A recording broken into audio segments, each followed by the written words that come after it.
Bonjour! Alors, dans vos exercices du chapitre 3, vous avez un problème qui est plutôt un exercice du chapitre 2. Et comme c'est un numéro qui avait, un chapitre qui avait été moins bien réussi à l'examen, j'ai décidé de faire une petite vidéo pour vous aider à résoudre ce problème-là. Alors, c'est le numéro 7 à la page 13 de votre document. Alors, je vais le lire une première fois avec vous. Lorsqu'un objet se trouve à 20 cm devant un miroir concave, son image est droite et agrandie 3 fois. À quelle distance du miroir doit-on placer ce même objet pour obtenir une image 4 fois plus petite que l'objet sur un écran? Alors, j'ai déjà commencé là, à noter. Donc, on nous dit que l'objet se trouve à 20 cm. Donc, c'est ma distance DO, c'est la distance de l'objet, devant un miroir concave. Donc, le fait que ce soit un miroir concave, c'est aussi une information qui est importante. Son image est droite et agrandie 3 fois. On vous dit ensuite à quelle distance du miroir doit-on placer ce même objet pour obtenir une image 4 fois plus petite que l'objet sur un écran. Alors, je vous explique pourquoi j'ai souligné tous ces mots-là. Alors, on a la distance DO ici qui est de 20 cm. Notre miroir est concave. Quand une image est droite, automatiquement, ça veut dire qu'elle est virtuelle. Donc, c'est une image qui va être formée derrière le miroir. Et l'image qui est derrière un miroir concave, elle est toujours agrandie. Donc, agrandie 3 fois. Ensuite, à quelle distance du miroir faut-il placer le même objet pour que l'image soit 4 fois plus petite? Et à ce moment-là, elle sera sur un écran. Donc, si elle est sur un écran, ça veut dire qu'elle sera réelle. Donc, elle ne sera plus virtuelle et elle sera aussi inversée.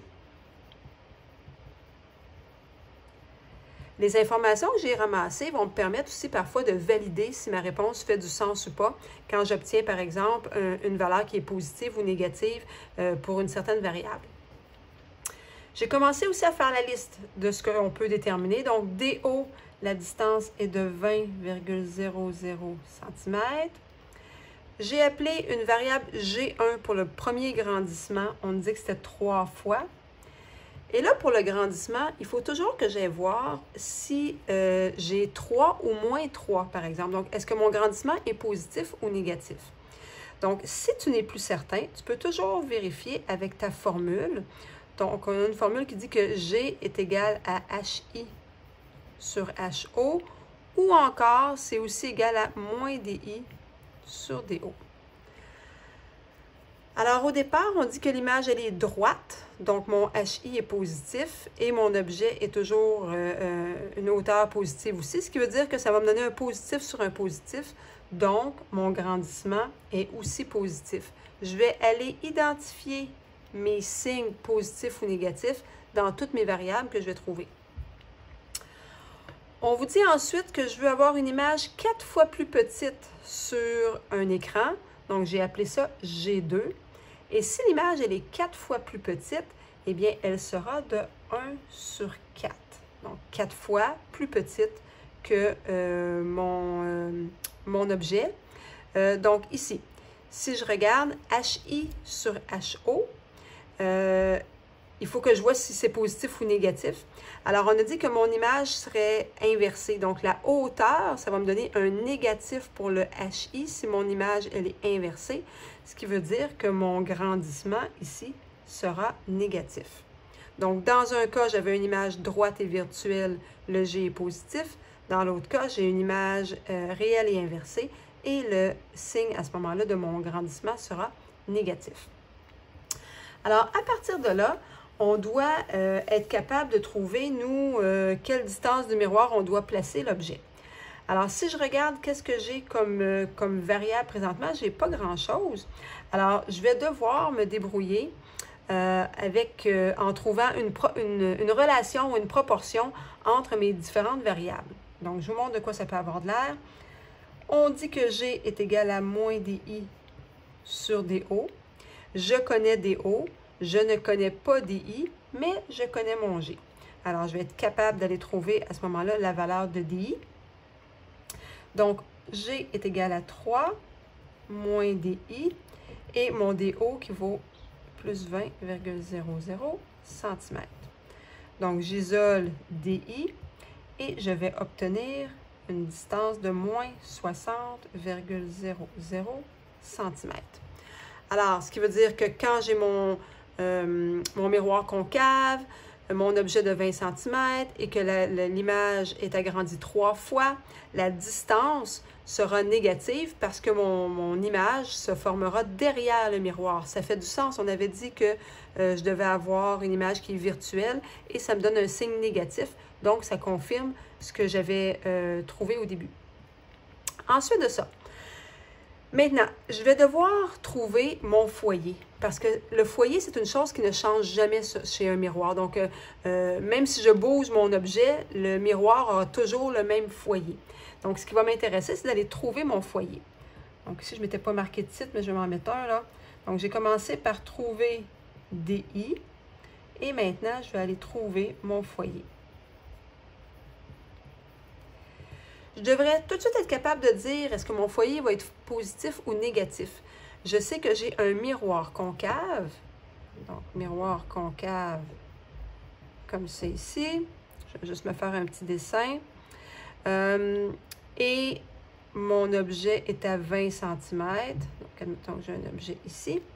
Et tous les miroirs concaves vont avoir les rayons qui vont être portés vers ce côté-là du miroir. Mon foyer sera donc du même côté que mon objet, ce qui veut dire que mon foyer va être positif.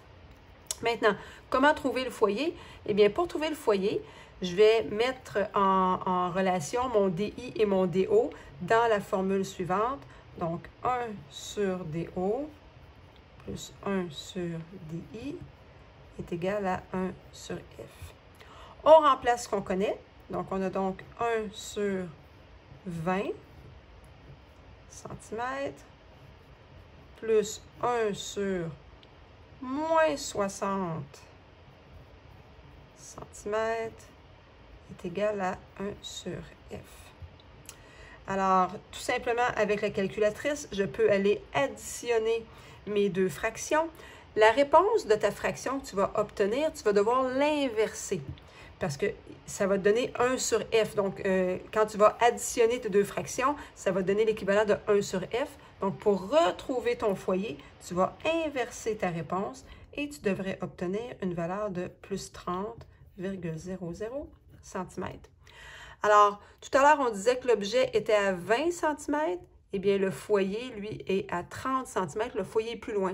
Donc, c'est très normal que j'ai une image qui va être agrandie parce que dans mon miroir, l'image qui va être virtuelle, donc en arrière ici, sera agrandie par rapport à l'image de départ. Donc, on a fait un bout de chemin, mais on n'a pas terminé. Donc, une fois qu'on a trouvé tout ça, nous, on doit aller se servir. Maintenant, on a trouvé notre foyer. On va aller valider. On veut que l'image soit 4 fois plus petite. Donc, dans le fond, je veux que mon G soit égal à moins 1/4 qu'on avait dit. Alors, on va se servir maintenant de cette information-là. Alors, ce qu'on peut faire, on peut aller mettre une relation entre DO et DI pour le nouvel emplacement cette fois-ci. Je vais souligner mes titres. Donc, ce qu'on sait, c'est que G est égal à moins DI sur DO.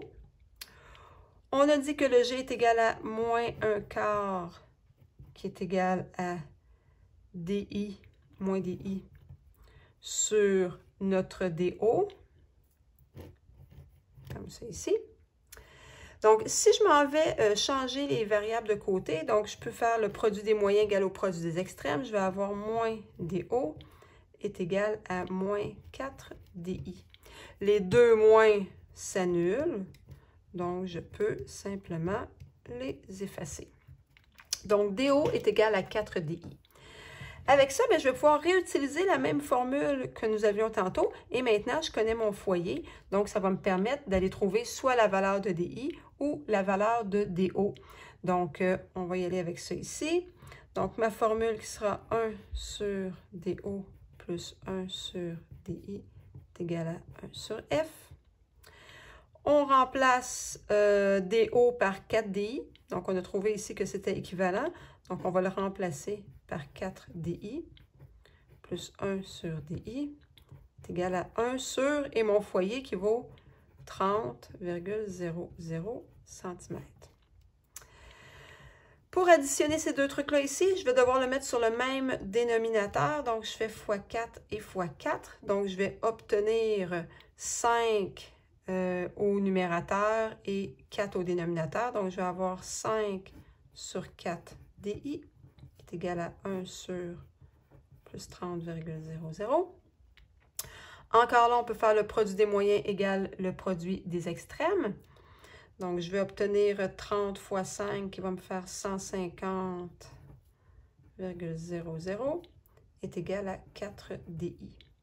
Donc, je peux ensuite aller isoler mon DI qui va me donner un positif et ça va me donner 34,50 cm. Alors, on a presque terminé. Ce qu'on voulait obtenir, c'était quelle est la distance du miroir? On doit placer l'objet. Donc, ce que je veux, c'est le DO. Présentement, j'ai le DI. Donc, je peux simplement réutiliser la formule qu'on avait pour le G ici, là, ou tout simplement ce que j'avais trouvé mon équivalence. Donc, j'avais trouvé que DO est égal à 4 DI et je vais pouvoir aller trouver ma réponse. Je vais juste ajouter mon petit titre encore ici. Donc, j'ai trouvé DI. Et maintenant, je vais lever ma feuille un petit peu pour être sûr que tu vois bien en bas. Je vais aller trouver DO.